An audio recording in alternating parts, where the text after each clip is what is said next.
quand nous lisons l'Écriture sainte, les textes que l'Église nous donne tout au long de l'année liturgique, il faut que nous nous interrogions sur ce que le Seigneur a à nous dire. Qu'est-ce qu'il veut nous faire comprendre? Qu'est-ce qu'il a à nous dire dans ce texte sacré? La parole de Dieu est une parole.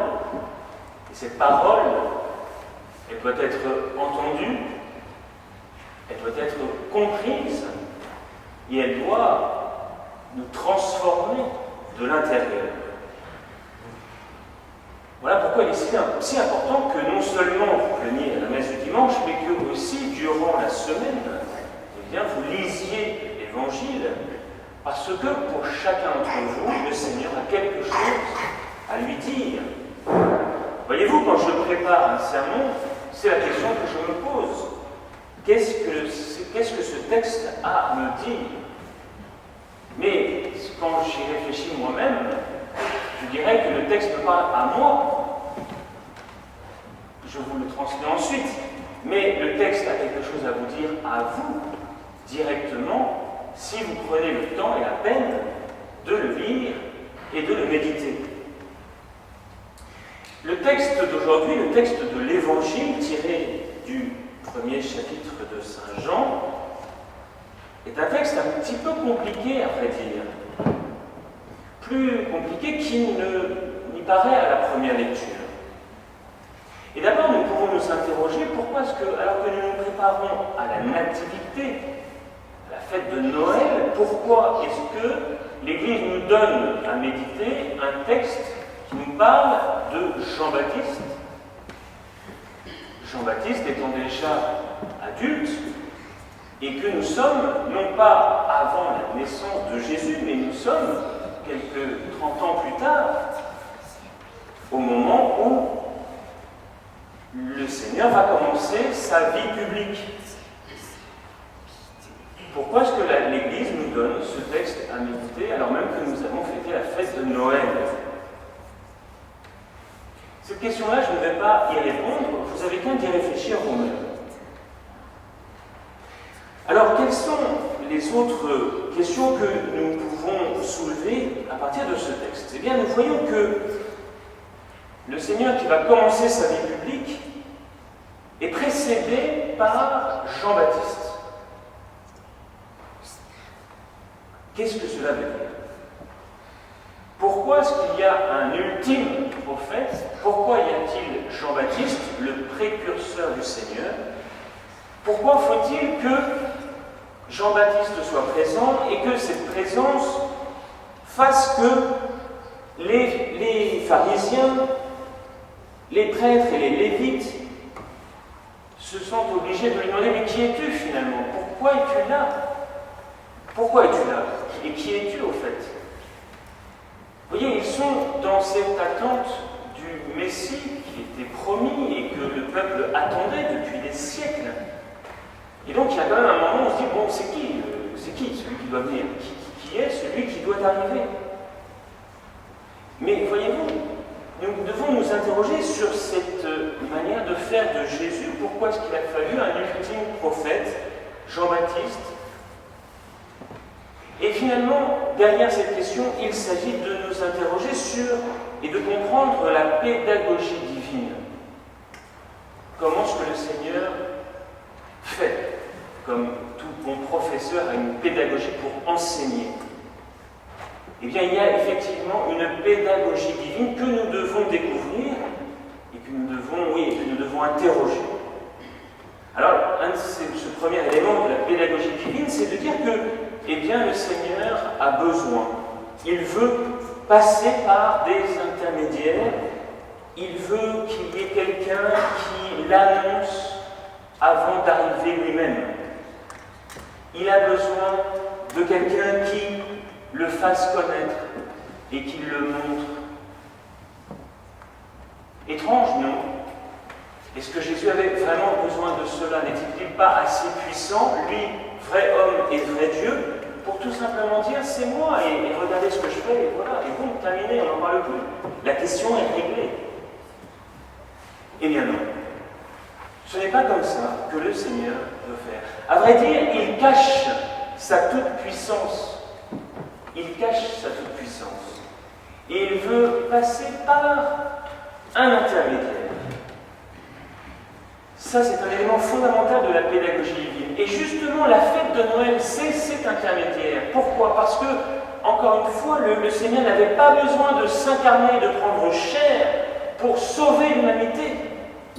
Il n'avait pas besoin spécialement, absolument, nécessairement, besoin de prendre chair, de naître de la Vierge Marie dans la crèche à Noël. Mais précisément, l'incarnation et cette médiation, c'est cet intermédiaire par lequel Dieu veut sauver le monde. Et donc, quelques 30 années plus tard, le Seigneur qui va commencer sa vie publique, qui va commencer à prêcher, eh bien, a besoin de son cousin Jean-Baptiste pour l'annoncer et le montrer et le faire connaître. Saint Jean-Baptiste est un exemple immense d'humilité, vous l'avez entendu. Je ne suis pas le Messie, je ne suis pas Élie, je ne suis pas le prophète. Je suis la voix de celui qui crie dans le désert.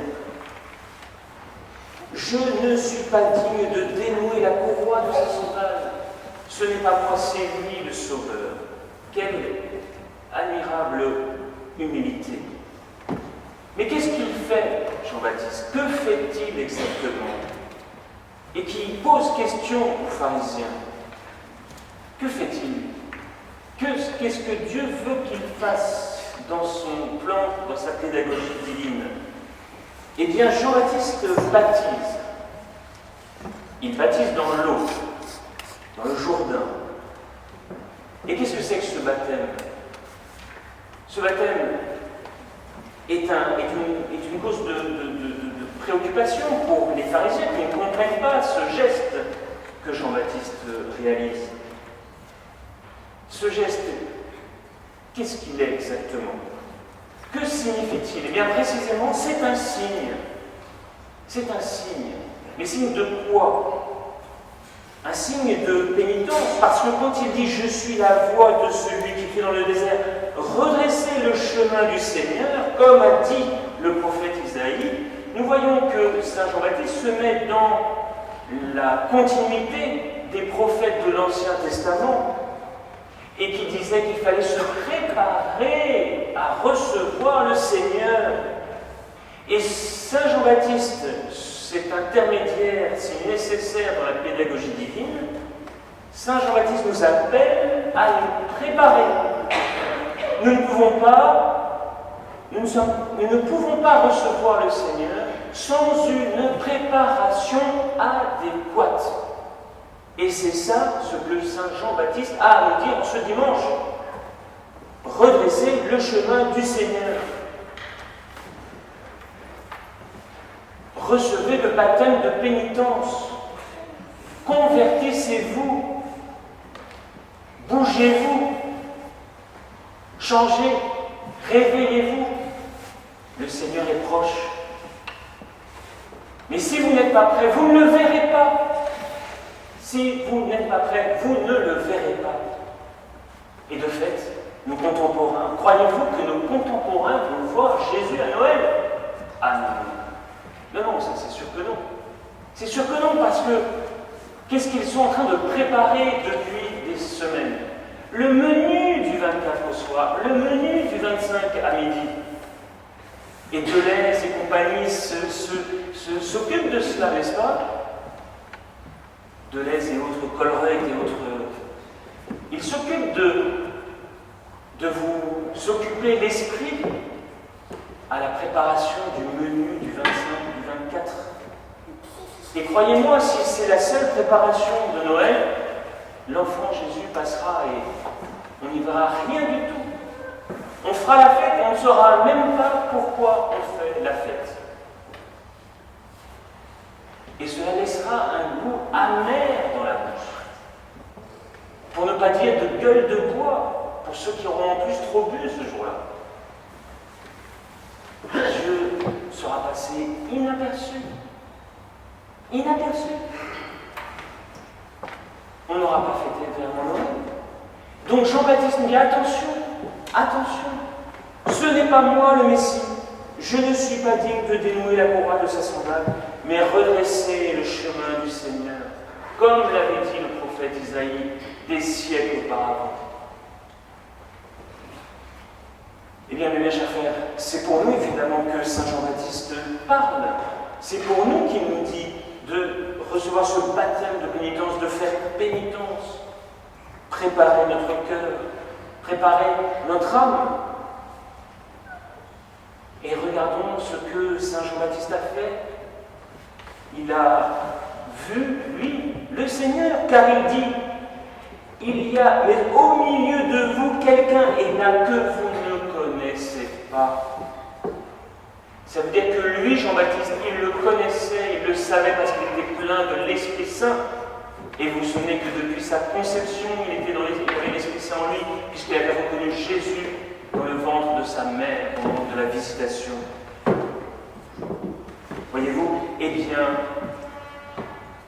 Jean-Baptiste, rempli de l'Esprit Saint, voit celui que les autres ne voient pas et invite les uns et les autres, s'ils le veulent bien, par une préparation adéquate, à recevoir Jésus. C'est ce que je vous souhaite en ce dimanche. Au nom du Père et du Fils et du Saint-Esprit. Ainsi soit-il.